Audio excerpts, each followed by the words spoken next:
Hey, welcome to your Time In podcast. I'm your host, Adrian Shepard. I'm also the founder of Your Coaching Company. I want to thank each and every one of you for taking time out of your day to join us. Your Time In is about checking in back into life. Okay, so whether you taking a break from something that you always wanted to do, or there's a dream that you want to start and you're struggling to start it, this is the podcast for you. Break time is over. Let's jump in. Hey everybody, happy Wednesday, midweek. Just wanted to check in with everybody. It's good to be here today. There's a lot of stuff going on in my personal life right now, but through the support of family, we're still able to make it here and be here with you guys. So just want to give a shout out to my family for supporting me, and everything worked out good. Okay, so today we're gonna have Caroline Guevara on here, who happens to be my sister-in-law, and we're going to talk about Game On. And basically, what Game On means to me, and the reason why I came up with that title for today's show is I feel like she is the epitome of what it means to be in the industry and not be a male. And so, Game On is just for me is like a battle cry, a mockery, or whatever, however you say that word, like of when somebody is actually doing the things that they talk about, and then is also getting the respect that is needed to go along with the position and the changes that they're making in the community and making the community better. So without further ado, I'd like to bring on Miss Caroline Guevara. Hey. Hey, Adrian. Hey, if you want to go ahead and introduce yourself. Sure thing. Oh man, that was really touching. So thank you. Your little intro. Thank you. Yeah. So hi, my name is Caroline Guevara. I am a content producer for Firaxis Games. Firaxis being well known for XCOM and Civilization, amongst many other Sid Meier games. See here, I've been in the industry for 8 years, just about. I've been on the publishing side of things. I manage an internal team right now with Firaxis, yeah, I'm really excited to just talk about my journey and whatnot. Yeah, I'm actually excited to talk about your journey too. I've been so curious ever since I met you. So, let's start with maybe undergrad. Undergrad, yeah. Yes. So what what kind of led you on the path like to want to choose I'm not sure actually, what was your major in undergrad? Sure. My major in undergrad was a general like game design Okay. program. So it was like a BFA in game design.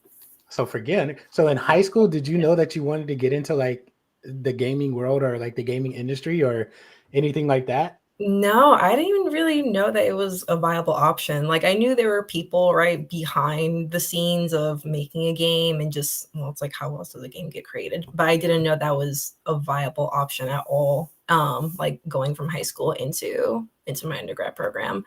Okay. And the way I even found out about it was just very, kind of by chance, honestly, where, the usual open house for undergrad. I went to George Mason University in Northern Virginia.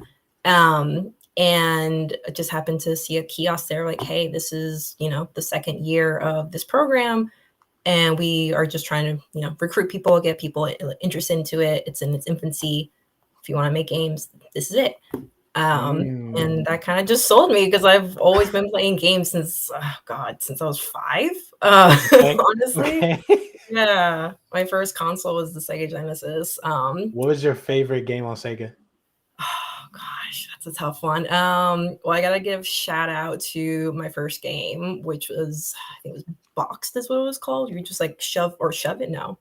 It's one of those. I forget. But you basically just like shove boxes around, like crates around a warehouse, and it was just simple, right? And then there are of course the other games that at 5, 6, 7 years old I probably shouldn't be playing, but Mortal Kombat 2 was one. Mortal Kombat 2 was one, and then Sonic 2 was amazing. What else? Oh God, tip of my tongue. But yeah, like those were like the few that like come straight to mind are what I played on My favorite games on Genesis were always the Disney games but the Disney games were not designed for children. Like, I don't care what anybody says. I could not beat Aladdin, and I could not beat Lion King, right? And then Yeah. right, those games were Those like games. that. Okay, first of all, Simba's roar was, I mean, it was just not enough. No, it was So he did ridiculous. like this little bark roar. I don't know if you remember that, but I do, um, I do. it was just not enough, And so those were my favorite games. I played them at my cousin's house. I didn't have a Genesis, but we used to go Mhm, across, like we used to go to my grandma's house, and then the next door neighbor, he had a Genesis, like a whole tent thing set up, and we'd go mhm, there and play Lion King. And mhm, so that's good. I mean, that was my first interaction with games, kind of same as yours. mhm, Um, so then you get into undergrad and you choose your major, mhm. you kill Yep. it, and then you end up at We're trying, yeah. Drexel. So why Drexel? Like, what program did you do at Drexel? So at Drexel, I did the Master's of Science in Digital Media. That one was it was very broad, right? So you could kind of take it in whatever kind of direction that you wanted to. Of course, myself and a bunch of other my classmates, we chose games or interactive experiences. So a lot of that. Also kind of you'll find that there's like almost a little bit of, I guess you can say, luck or just chance. I'd rather say chance more than luck. Um, Whereas like with Drexel, they didn't have as many requirements, and at the time I was like, I just need to keep this steam, just keep it going. So with Drexel, it was, they had kind of like the least requirements to like get in without having to do the whole GRE thing. So I was like, okay, let's go. But it also, it was just a very just like reputable school. So I looked into their program, seemed like really interesting to me, went into it, and I just started to do more research into how games just really would impact you on like an emotional level, how invested like Mm, players would get, just again like through emotion, through your experiences, like your personal, but also in-game experiences, and just kind of really focus my entire thesis around that. So it was very open, right? And I had a really great like class and just great teachers to kind of just support me in my endeavors. And that's where I really started to get the hang of like production, which is what I do now. To kind okay. of like handle not only like my own like production schedules, like my own production like timeline of my own projects, but also like the side projects as well that I would do for my professors. What do you have a like experience while you were there that kind of stuck out? GDC.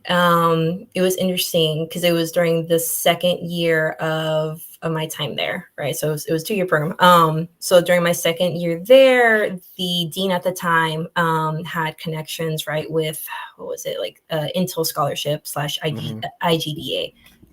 So they had a scholarship at the time that they were sending women, like underrepresented, right, groups to GDC, so Game Developers Conference, to partake in, like seminars, and just like talking with industry folk, right, who came to volunteer to like mentor us. It was a very just like eye-opening experience because I had never really paid attention to that side of the industry myself. And so my dean like choosing me to be the representative for Drexel at that time was not only just very it really solidified like my own feelings of wow, this is it, this is real, like I'm going to get to go to GDC and network and meet other professionals and just be in it at this point. Yeah. Yeah. What's the name of that scholarship for those that are listening, or do you So know? it actually has changed a couple of times. So at the time it was the like Intel scholarship with IGDA. Now I Mhm. believe it's called Velocity, All right. through the IGDA Foundation. So It's there's that. quite a few scholarships that are around now. It has expanded ever since I went back, oh gosh, in 2015, Yeah. which I think is when it first started. But there's a lot of programs now and a lot of like entry points as well for, students, minorities, marginalized groups that can apply. Yeah, that's awesome. I mean, I would encourage anybody that's listening to this, like, if you think that you can't end up at one of these conferences, or you think you can't end up even at the university, do your due diligence and start looking for the scholarships, because I think the way that today's current culture is going, there's more and more opportunities where companies are actually doing what they should have done the entire time and putting money out there to invest in marginalized communities. So Mhm. just want to encourage everybody to do some research. Feel free to ask for help. Actually, reach out to people who are in that field and just find a mentor, find somebody that can help you and guide you, and then take advantage of these opportunities. So after you got your undergrad, okay, first high school to undergrad, Mhm. undergrad to grad, then you went where? Ooh, okay. After that, I got a job with Cartoon Network. Awesome. Right after, right? Also kind of by chance, but also just my own due diligence of no, like I'm going to find something. If that's something about me, like myself, that I love to hark on, I'm just like, if I do something or if I say I'm going to do something, it's going to get done. That's always something that I will always, I think, firmly hold on to. Um, so with that, I had found what they call it at the time. They call it a T3 position within Turner, or as it were Turner. So it was essentially an 11th month like contract position, where you would kind of just be placed right within a certain group. So in this case, it was within the games publishing division within Cartoon Network, Okay. within Atlanta. And so I went for it. That's actually another piece of advice that I'd always love to give to new and upcoming like game devs. Just go for it. You never know. If you might get that call back, that email, that whatever it is. Just apply. You'd be surprised. Just getting that call back. You Yeah. never. Um, so then after that, I think it was halfway through that position, and we just had a candid conversation, right? Me and my boss of like, well, do you like it here? I'm like, yeah, I love it here. And that's how I kind of just started on my journey into production. And I stayed at or rather Cartoon Network for about 3.5 years. Yeah, Okay. yeah, 3.5 years. Any like so while you were there, that's your first career job and Yeah, that first thing, one. did you do anything there like did you get any mentors, go on any cool opportunities, um anything that you could talk about as far as like it's your first time being there, how do you kind of work that aspect? Mm. So let's see here. While I was there, it's all very overwhelming, just being my first, not only like my first like professional job, but my first, game dev, like my game world type of job. And so I really just like opened up right to my colleagues, my fellow producers of like, hey, what do y'all do? Can I shadow you? Right? Can I sit in on a meeting? And that's how I was able to kind of just absorb and learn. And also just build friendships. Just in general, the gaming industry itself is very, very small. Somebody always knows somebody within at least like a third degree. So you're bound to run into again to a mutual, an acquaintance of some sort in any of Mhm. these conferences or talks or whatnot. Um, so that was like part one of it, right? I really just got to absorb and just learn what it was to be a producer. Um, on the other tail end of it, my department, right, and my directors had, what was it? They had partnerships, right, with schools in the area. So sometimes what myself and other producers would do, like we would talk with middle school kids or high school kids, and just tell them like just what it was that we did. And like every time we would have those moments, I would be the first one like, hey, yes, me. Let me Yeah. go talk to the kids, just let them know that this is a viable option. This isn't, yes, it is a dream job, but like it is something that you can do if you put your mind to it. so Yeah. so after this experience with them, right? Mhm. You started on your current track, and what is how is that going? My current role as a content producer. Hmm. Yeah. So moving on right from Cartoon Network to currently to Firaxis. I mainly did mobile games at Cartoon Network. Um, I loved it, right, for what it was, but deep down I knew I needed to grow. I really needed to just like push through my shell. I just wanted to get into internal development. And so that's what I sought out. With Firaxis, they really allowed me to take that opportunity with them, right? Like they took a chance on me and I took a chance on them, to help me grow as a producer with internal teams. So starting off like where I did with them, where I managed maybe like one team was a couple of dudes, right, in technical animation, has now increased to concept, character modeling, and technical animation. So like 3 different disciplines within that company, for a specific game. And so what I really appreciated about that whole like learning time, like they were patient enough with me and I was patient with myself of like, okay, this is a whole brand new, new situation, new land, new way of doing things. I'm just gonna again just absorb everything. So going back to what I did at Cartoon Network, I took that with me of like, okay, can I sit in on a scrum? Can I sit in on a stand-up? Can I sit in on a meeting? I just really want to understand how things work around here. So then I can start to, like put in my own 2 cents, get a feel for, how the project is going, how the teams function, how everything's laid out before I start to kind of move pieces around. Yeah. Right. Just like, just strategically move things around to make it easier, not only for my teams, but for myself as well. That's good. Like I feel like it's that you said something that's very important. I just want to highlight is that most people forget that when they go to a job, the job is investing in you, but you're also investing into that company, that job, and that position as well. And it's 50-50. It's not 75 and 30 or 25. I almost couldn't do math. I was gonna say 70 and 30. I don't know why I went with the hard numbers, but I went with the quarters. So, but it's not. It should be even down the middle because you have worth and value, and you're bringing it to that company, and you're taking a risk and trusting that company is going to invest mutually into you, and y'all are going to grow together, right? And I think that a lot of people undersell their own value when they don't take that into consideration.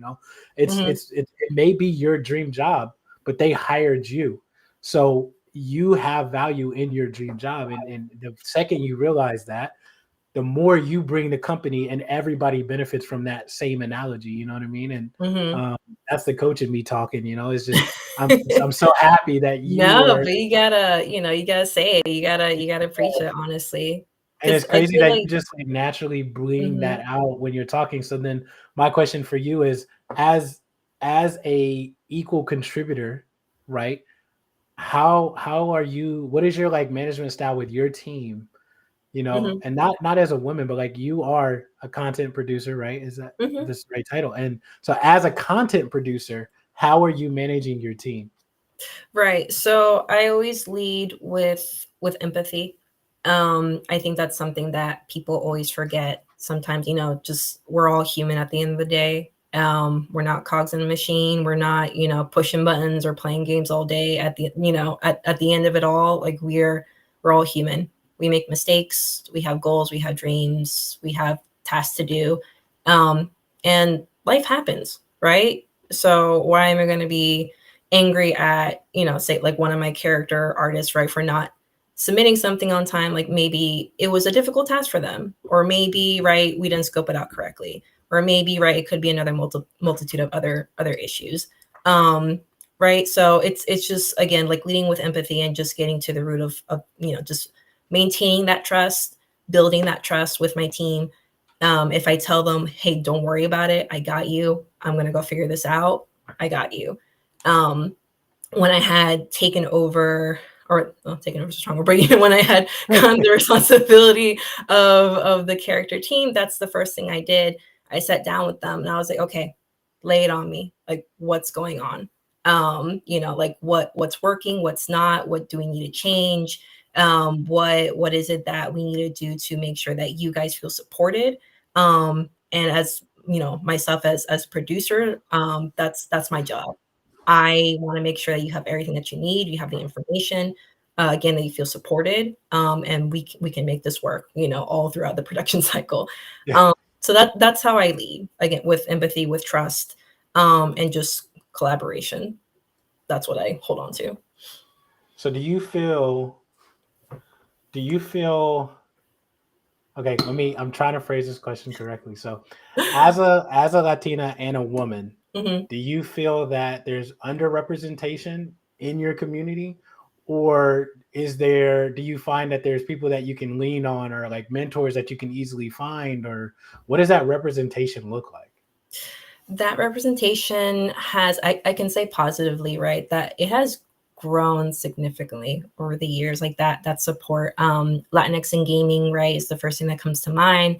Being a, a nonprofit group, right, that started off at GDC. And it's just grown into like this larger community, right, that I can always kind of just lean on if I need to, ask questions. What else, right, just like hit up somebody if I need to, like that community is there.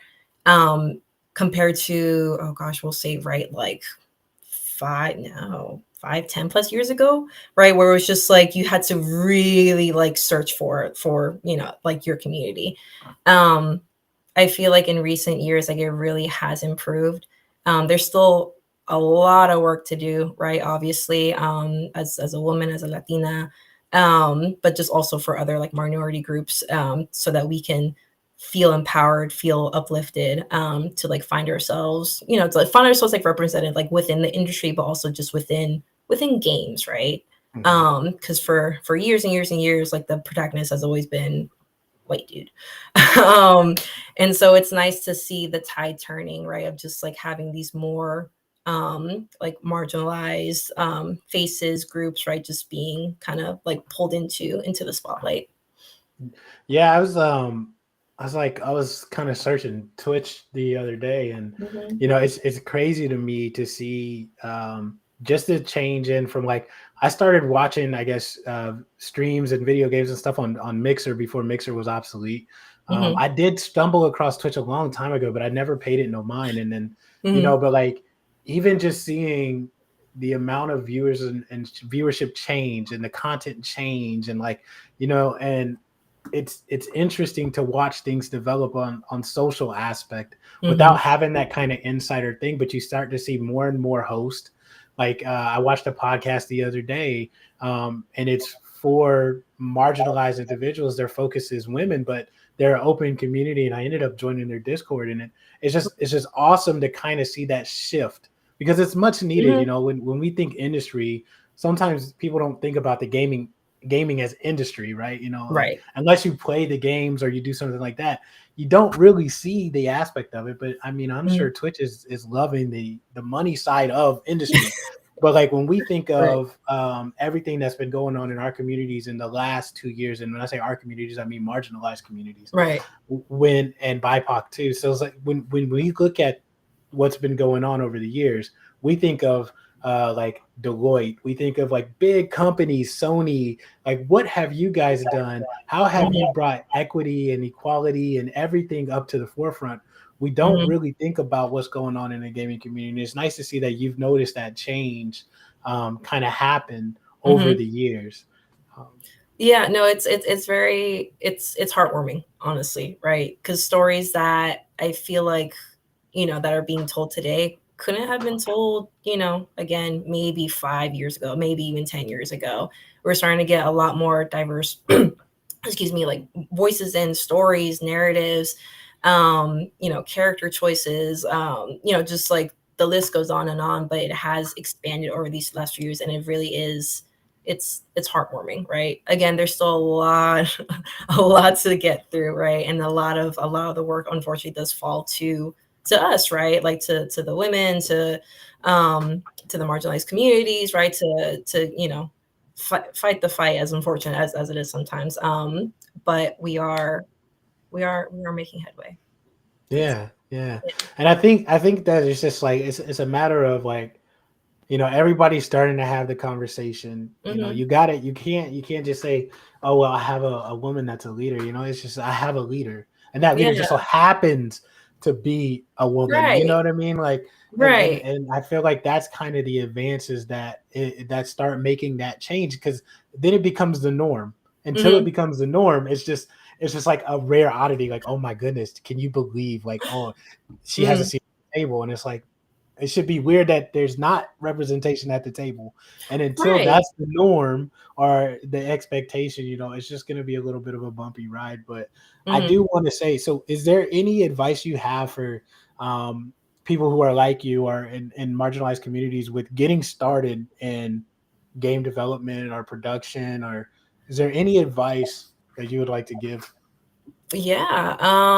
Let me see here. One thing that I always love to bring up is compared to where I started, there are so many resources now compared to where it was a few years ago.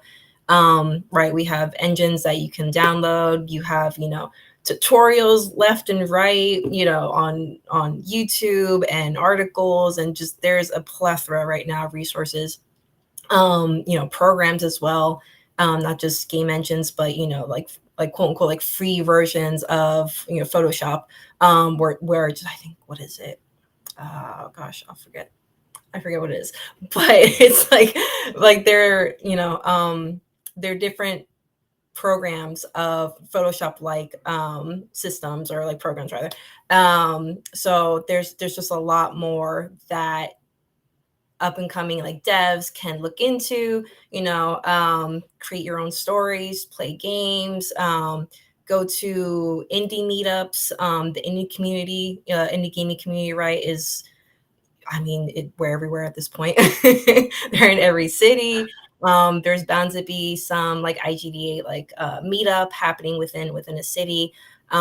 There's multiple Discord communities. Like there is just so much that you can tap into now compared to in the past. So I think that's my main takeaway of just do your research honestly, find those free programs, dive into it, get messy with it, make a game. Yeah. If that's your thing, right? Like make a small little narrative game if you want. Like there are so many tools out there now that it's just free. Yeah, I'll give a free plug out to the gamer. Mhm. They have a Discord channel, and I just joined that yesterday. And Nice. I honestly think that with their community is awesome. So they're working on the collegiate aspect of it right now too. So if you're in college or something like that, that's a good resource right there, that I know of right now off the top of my head that I've actually gotten involved with. That I know that they're doing great things. So Hmm. I think the most important thing is just to start, and Honestly. to just get out there and look and see what's available. There's the community that looks like you is starting to get more vocal as well, and because they're starting to pull together, um, the, there's more opportunities to find them, and then to partner with them, and then ask for a mentor and see what they're going. And then if you're already in the community and somebody asks for mentorship, don't hit that mindset of I have to protect what's mine. Let's share the knowledge, let's share the wealth. There's a lot of Hmm. money to be made in the entire world. Okay, so the most important thing is that we help each other take those steps. Hmm. So Caroline, where can people find you? Oh gosh. You can find me on Twitter. Wait, That's I'll my post that main. up. Yeah, that's That's the her. main That's her way. Twitter handle right there. Yeah, so that's my main way, right? Of just like following me like within the community, or just just say hi. Let me see here. Yeah, I'm not really like super social, like like on Twitch or anything like that. Like I'll pop in right to the stream, but Twitter is where I'm at. All right. Yeah. All right. Well, thank you for joining us today. Thank you so much for having me. This is like a lot of fun. Thank you. Yeah, thank you. I'm glad you had fun. I think that the conversation is very important to just even start, and it can be very heavy or it can be fun and lighthearted Mhm. like this. But the important thing is that I just people start to talk about, the achievements that people are having in their respective communities. And that's what this journey is all about. So thank Mhm. you for joining us. Sure, of course. No, I'm super happy to like help out, and just like give any advice to new game devs. I mean, like I was saying earlier, just it can be a paper prototype. It can be, through those engines, right? The free engines that we have you know, throughout the industry. Just go out there and just start having fun with it. And everybody, I want to encourage you to do that as well. Just start having fun. Okay. A lot of opportunity is created when you just start having fun. If you take a hobby or something that you like to do and you can figure out a way to make it public or have other people involved in it, or, just get it to where you have are still having fun, and then have it in the public light, that's everything. And Trey, you're right. Fun is what it's all about.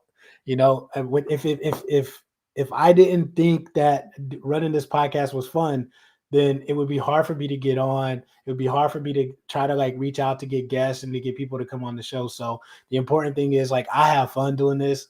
I enjoy it. I hope that you take away something from it, and I hope it has an impact. But at the end of the day, the podcast for me is a great hobby and it's fun. So thank you for tuning in. My name's Adrian Shepard. This has been Your Time in Podcast. I'm so grateful to have my sister-in-law on here. Again, I think she's doing amazing, amazing things.